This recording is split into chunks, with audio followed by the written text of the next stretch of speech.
Às vezes, a gente planta, planta, planta e não colhe o que plantou. Trabalha, trabalha, trabalha e não vê o resultado. Dorme tarde, acorda cedo e não vê o resultado. A nossa vida não prospera. Por quê? Aí a gente quer culpar os outros. Mas olha que Deus falou para Caim. Porque você derramou sangue do seu irmão, a terra é maldita, Caim. Quando você plantar, você não vai colher. E olha o que a Bíblia diz em 1ª carta de João 3,15. Aquele que fala mal do seu irmão é homicida e não tem nele a vida eterna, não tem nele a bênção de Deus.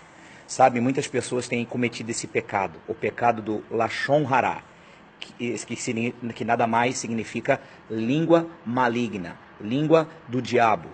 O judeu, eles evitam esse pecado porque o primeiro que cometeu esse pecado foi Lúcifer, falando mal de Deus. Miriam pegou lepra porque falou mal de Moisés. José passou por toda aquela luta que ele passou, porque ele falou mal dos irmãos para o pai dele.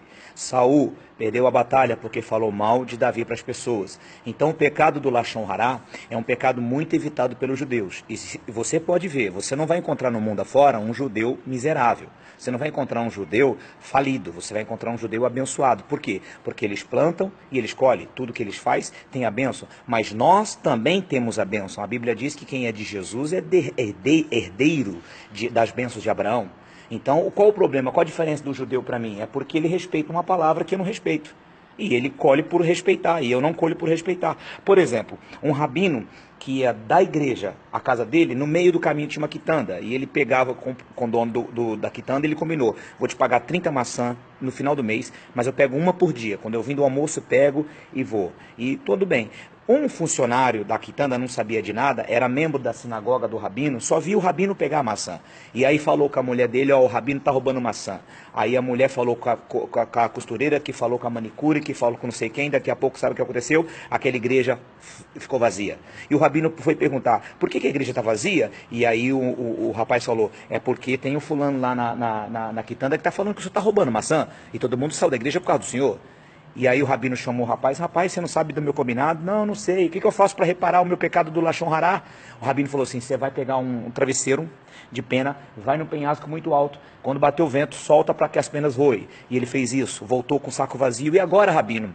O rabino falou, agora volta e pega as penas. Ele falou, é impossível, não tem como pegar as penas. E o rabino falou para ele assim é o pecado do Lashon Hará. Ele tem perdão, mas as consequências são irreparáveis. Por isso que você vê, às vezes, uma igreja esvaziar por causa de uma pessoa que cometeu o pecado do Lashon Hará. Ou seja, uma língua maligna que falou mal de uma outra pessoa. Por isso que você vê grandes amigos se separando por causa de uma língua maligna. Por isso que você vê pessoas que tinham tudo para ser sucesso, famílias que tinham tudo para ser estruturadas e se dividir. Por quê? Porque alguém cometeu o pecado do Lashon Hará. Lashon Hará, língua maligna. E a Bíblia diz, quem quer amar a vida e ver os dias bons, refreia a língua do mal. Você quer ser abençoado por Deus? Você quer plantar? Você quer colher? Você quer que tudo que você colocar a mão, a bênção de Deus faça com que prospere? Então evite o pecado do Lashon Hará. Fuja desse pecado. Se está certo ou está errado, isso é problema dele com Deus. Você guarda a sua boca. Davi falou assim, Senhor, coloca um guarda na minha boca para eu não pecar contra ti.